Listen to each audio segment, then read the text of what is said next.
LongHaul Larry. We are here at Costco. We are empty. Had a little issue with the bills. They were out there talking to me, but see if they found them.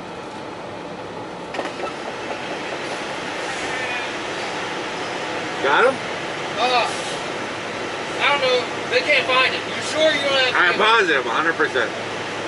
I could have a copy brought here, probably. Okay. I said I could have a copy brought here. You want to? Well, for you, it's more for you. As long as I get that yellow piece or that little print on paper.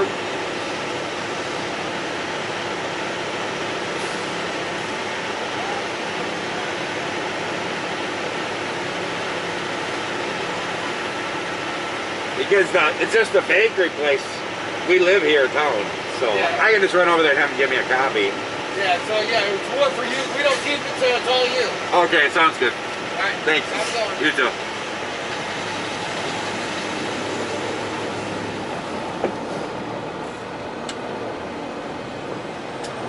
Well, there you heard it. I guess I can't find my paperwork. But look at this place. It's like a ghost town. Well, I guess he wanted to come out.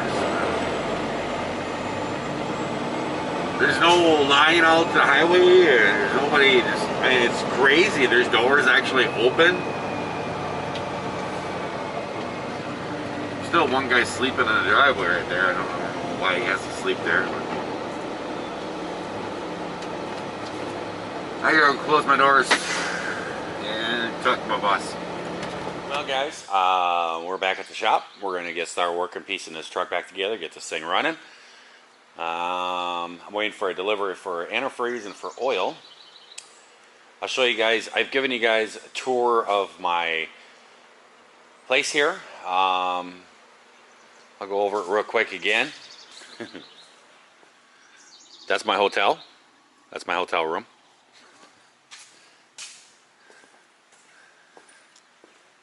Over there is my George Foreman grill. That's my kitchen center. Wherever that is, that's my living room. This is my workstation. That's my bathtub. Inside there's my bathroom. And now this is my laundromat. I got tired. I've been out here for almost a week, and jeans you wear and get all greasy and everything else. And basically it wrecks the jeans. And once a week, I was using them like 2 days in a row. I'd wear the same pants or whatever, so I wouldn't wreck anymore. And finally yesterday I made a pit stop and did some laundry, but I had no time to put them in the dryer, so I brought them back here all wet and I hung them on the lines, put a little fan over there blowing on. So that was my dryer last night. But the boss did buy me something. I'll show it to you guys. The boss, he stopped by, he saw me in my little laundromat here. And I said to him I needed time to wash. I didn't want to wreck any more jeans. And he was all like, "Oh, just give it to me. I'll take my wife a wash." I said, "No, I'm not going to have wash my clothes." But I just did a wash on them and then dry them. And then he came in and he was like, "Oh, I got you something." And he came out and gave it to me. It was in an Amazon package right there. And he says, "I've seen you in your videos and you don't look professional." I started laughing. Actually, I was talking to Thermal King Bob about some stuff like this, and he's like, "We were wearing a pair of coveralls, right?" So don't wreck clothes. And I'm like, "Nah, I never have been that guy. I've always just worn no t-shirt and jeans, and that." So the boss man bought me a pair of coveralls, and he said, "I got extra large." I don't know. I don't know if I'm extra large or not. I don't know. I never really like coveralls because every time you wear them and you bend over or whatever, they kind of cinch up a little bit. I don't know. Maybe we'll try them on. But I told him, when I looked at it, I said, "Well, is it engraved with my name on it?" And he just laughed. He was like, "No." And I said, "Well, it has to be engraved if you want me to wear it." We'll see if it fits. Yeah, there we go. I forgot. I even monogrammed it. I don't know. We'll give it a try. See how I like it. I don't know. Sleeves might have to go though. I don't like big sleeves. Plus, it'd be cooler too. All right, guys. Continuing on with our leaks here. I just did the power steering over there. Got that one fixed. I saw that the cab is still jacked up, and I saw that this coolant line right here is leaking. You can see this, it's all laying in the battery and stuff. The boss said that he has had these lines replaced a few times underneath there. It's a real bear. Well, I figured I'd tackle it while I was still up underneath here and easy to get to. So I'm going to change out this line right here. I'm going to put a nice silicone line, and I'm actually going to double clamp the line. That helps in to make sure it stays sealed up and everything, because this is a hard area to get to. So we're going to make sure that it stays sealed and everything. There's a couple connecting hoses right here, and then there's another connecting line back there. So I'm going to make sure that this is good right here. So we're going to get started on this. So I have actually drained the whole coolant system, and I am going to be testing the coolant, make sure that the coolant is still good with the levels and everything. That's a still productive coolant. Usually it is. Usually they're good for thousands of miles, hundreds of thousands of miles, but it's not a bad idea to test the coolant. Make sure everything is working good. That way components don't get boogered up. Cooling system. Might get a little bit of a leak. Yeah, I'm gonna get there might be some coolant just sitting in that hose. Get a little bucket.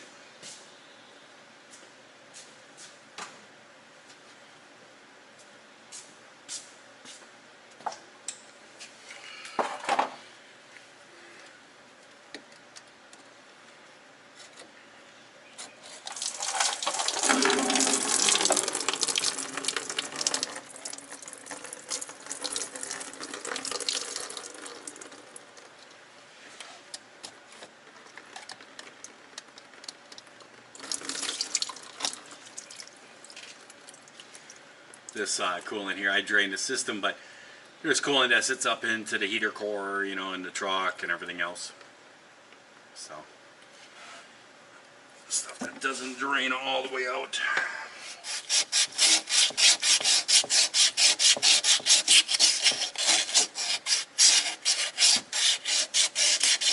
All right, we got her all sanded up.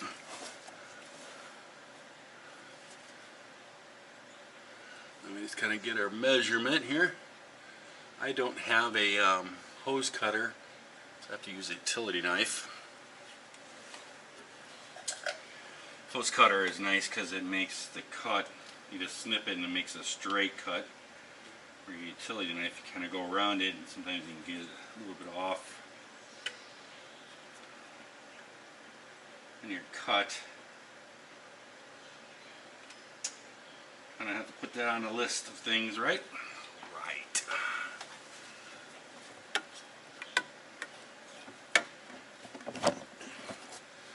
Alright, looks like this hose is going to work. We had to sit on the shelf. This is good silicone heater hose. So what you do is I just dipped it into the coolant that I put into that bucket, dipped it in, just kind of put some inside here and makes it slide on easier. Because the silicone hose stuff really grabs. It's kind of, sometimes it can be a pain in the butt. Just like that one.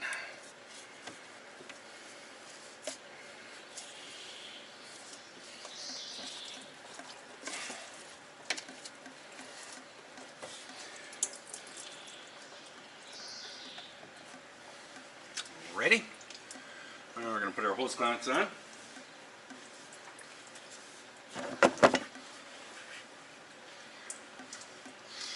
The way that you do this to make sure that it's really going to hold is you put a double clamp. So you put one going this direction, like this. And now I'm not going to tighten it with this torque gun, because you don't want to over torque it. Just going to get it to there. And then you can take another one, and I'm going to actually use the old one, and you go the opposite direction. So The one I put on there was like this. Now you take another one and you put it like this. And this way they tighten against each other. And that's called a double hose clamp, and it makes it so it doesn't leak anymore. It really keeps things from leaking like that.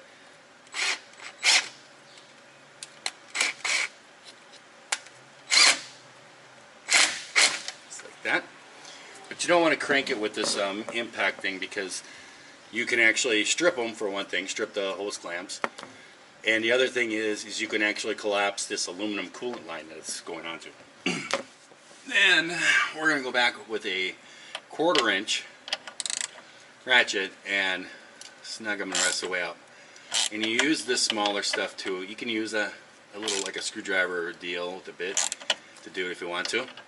But you use this, that way you can kind of control how much torque you're putting on there. You don't want to crush those tubes. Then they become real bad and trying to get them to leak. You basically have to replace the tubes.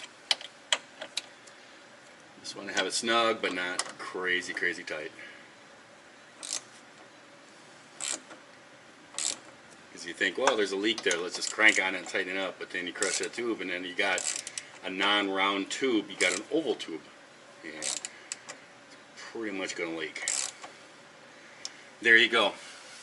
Well, guys, we are going to be we got the hoses fixed. The brand new hoses, he had a shop just not that long ago. Actually, they had some leaks under there, so they put some brand new ones on there in the back, so I didn't have to mess with those. Those are real good.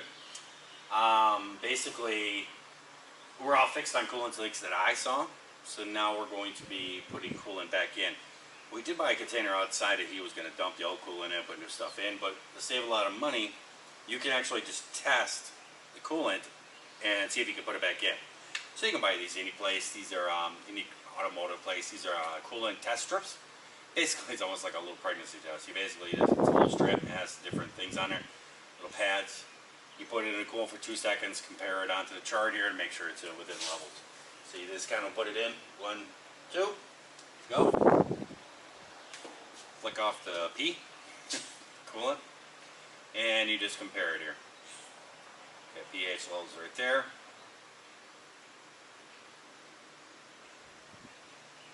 Nitrate is right there, so that's good. It's a good zone. And you just wait like 25 seconds and then test glycol, which is freeze point. I can see it, that's already starting into a darker brown right here. So it's actually around -30. So we're good to go. So this coolant was put back in. Preferably, I would have liked to have, they have these tanks, we got 2 of these, one for the oil, one for the antifreeze. I would have preferred to have one that's sealed, but didn't get one of those. The only reason why is because when you pull the antifreeze out, and it's sitting around the shop here, it may get dirt and stuff in it. I had laid rags over it when I was sitting over by the wall here, so it's all good. But now I just got to pump her back in.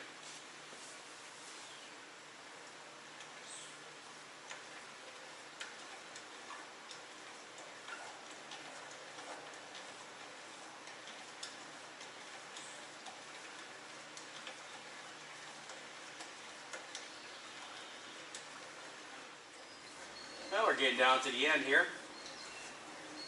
We're almost fitting this all in. I've let it burp a couple times.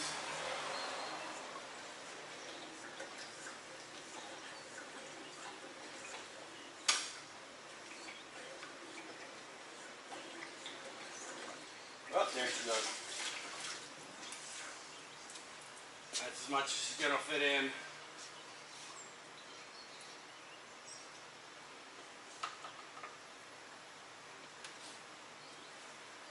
I'd say probably about a gallon left in there.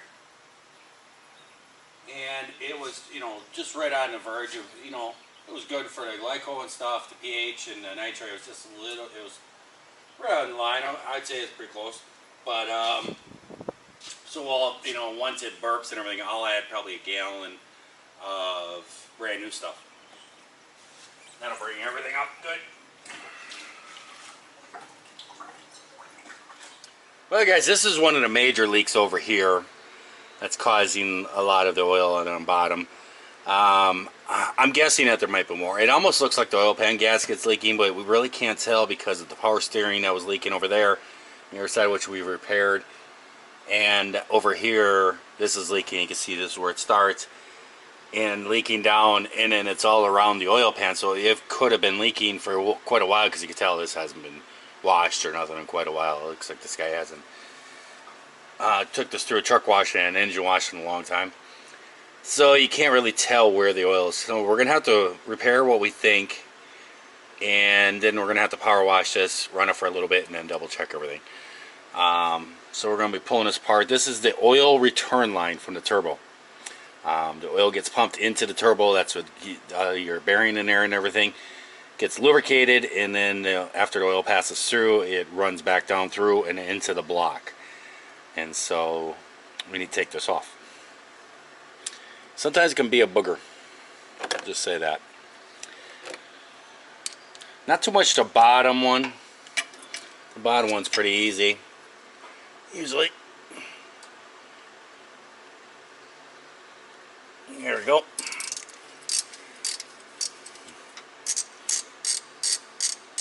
I've been trying to wear gloves more and more to keep my hands from getting so bad, but then when I go out and deliver loads, you know, I got a nail brush that I try to clean up with, but you can't get it all out of your nails and stuff. But it's so humid today,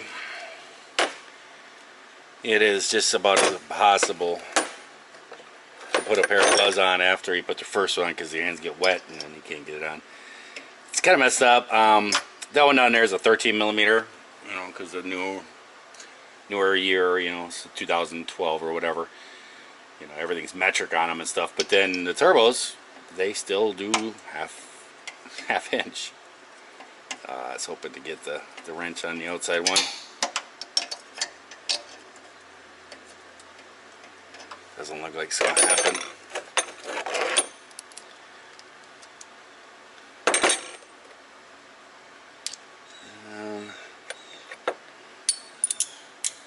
Now you gotta be careful with these here, because they go into the turbo, so it gets very hot, you know, and these bolts are in there and it almost kind of welds them in there. So you got to be very careful not to break this bolt. You just want to put enough force on there, see if it'll come loose. Oh, got it. Took some hunks out of my finger. I was about ready to give up and it popped.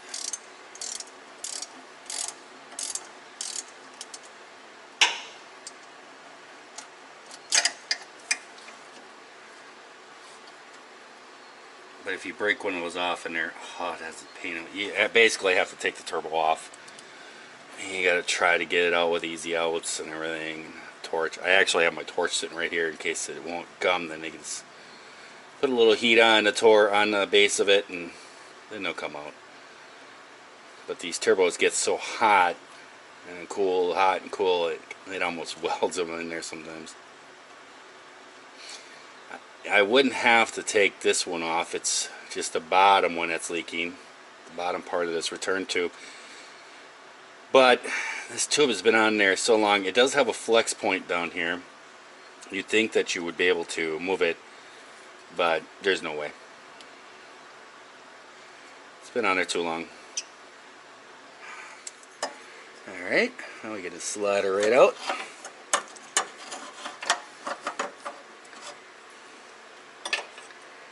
There we go.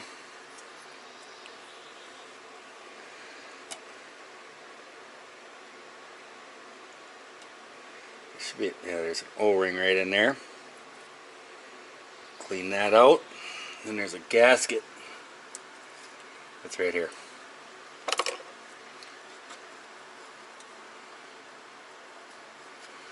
Okay, I gotta get a thing to pull that O-ring out. Use this little pick tool.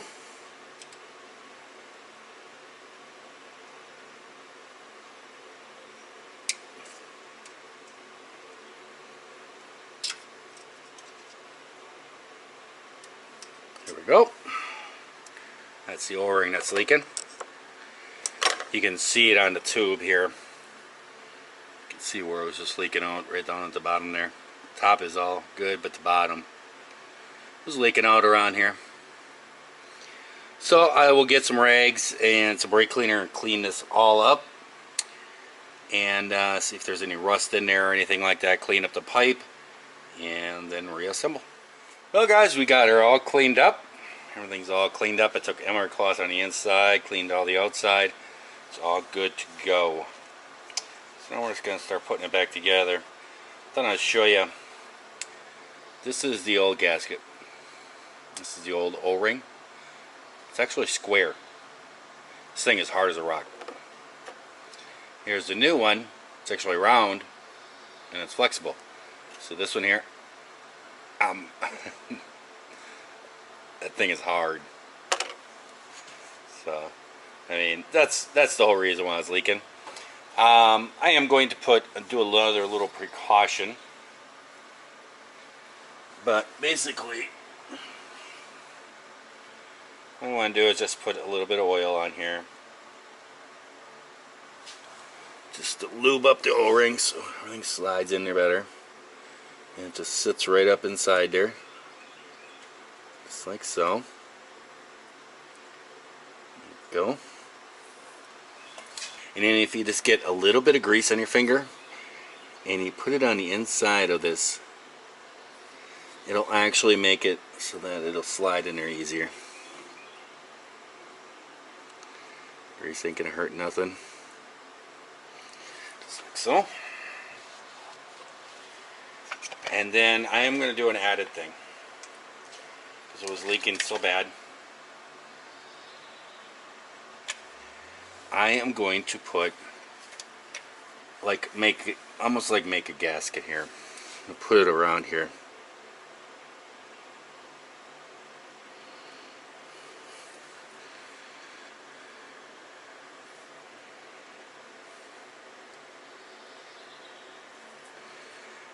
There isn't a gasket that comes on here.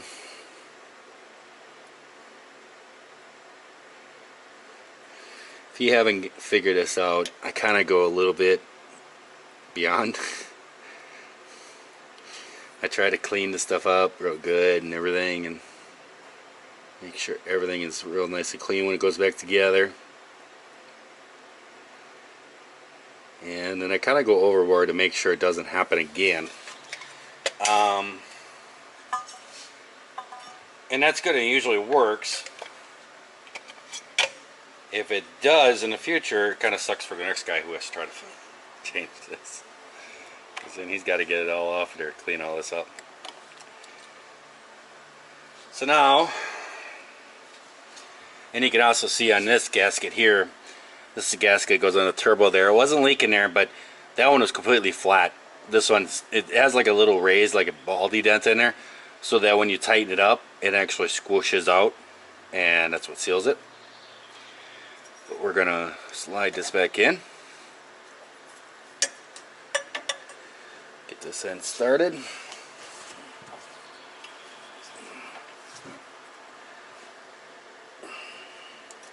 we go.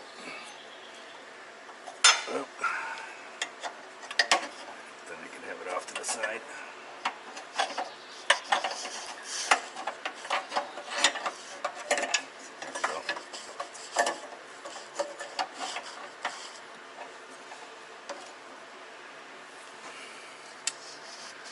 Now we'll put our gasket in there,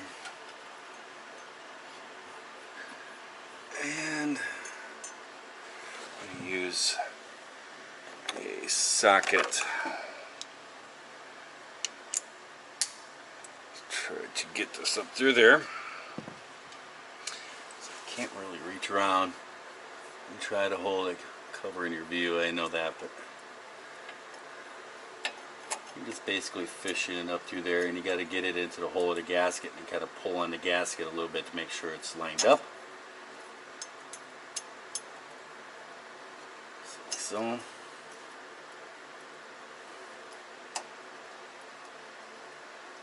Let's get one or two little threads going.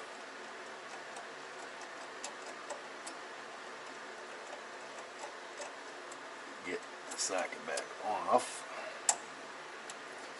I might be able to leave it on there actually. And now move this side, but you can just kind of move it over here. That's why you do the back first.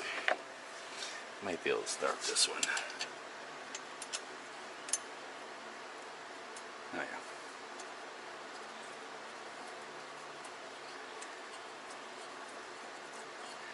yeah. And you don't, there's no anti-seize on this. Anti-seize, it gets so hot it'll just burn up.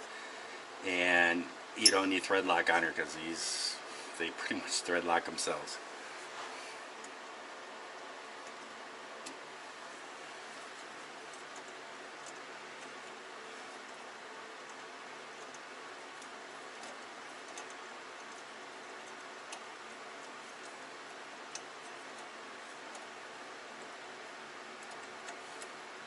Alright, tighten her up.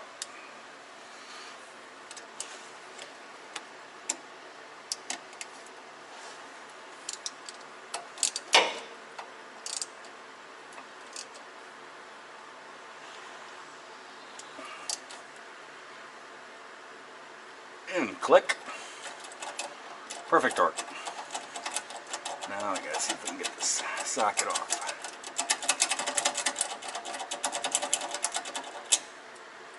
Figured out what's gonna happen.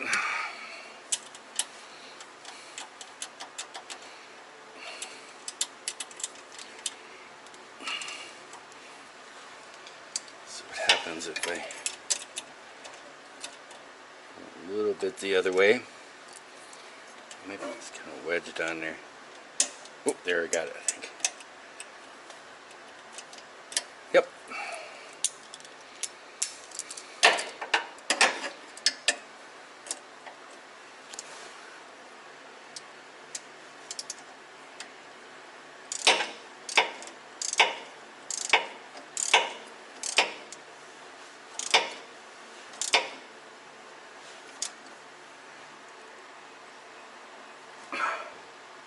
And click.